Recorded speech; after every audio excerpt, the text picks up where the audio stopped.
విజయసాయిరెడ్డిని రాజకీయంగానే కాదు వృత్తిపరంగా దెబ్బతీయడానికి ఆయన ఆడిటర్ అయినటువంటి చాలామంది గుర్తుండకపోవచ్చు. ఆయన ఆడిటర్, ప్రముఖ ఆడిటరు.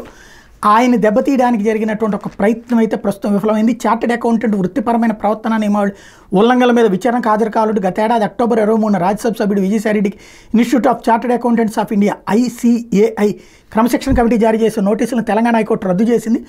ICAI క్రమశిక్షణ కమిటీ తీరు సరికాదని తప్పుబట్టింది. ఈ మేరకు మంగళవారం తీర్పు వెలువరించింది.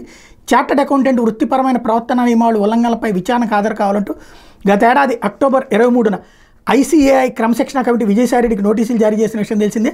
చార్టెడ్ అకౌంటెంట్గా నిబంధనలకు విరుద్ధంగా వ్యవహరించారని పేర్కొంది. ఈ నోటీసులను తెలంగాణ హైకోర్టులో విజయసాయిరెడ్డి సవాల్ చేశారు. ఈ పిటిషన్ మీద న్యాయమూర్తి జస్టిస్ సూర్యపల్లి నంద విచారణ చేపట్టారు. పిటిషనర్కు ICAI క్రమశిక్షణ కమిటీ నోటీసులు జారీ చేయడం సహజ న్యాయ సూత్రాలకు విరుద్ధమని పిటిషనర్ తరపున సీనియర్ న్యాయవాది వెంకటేష్ వాదనలు వినిపించారు. కమిటీ డైరెక్టరేట్ ఆరోపిస్తున్న కేసుల్లో ఏ కేసులోనూ పిటిషనర్ దోషిగా నిరూపణ కాలేదని న్యాయస్థానం దృష్టికి తెచ్చారు.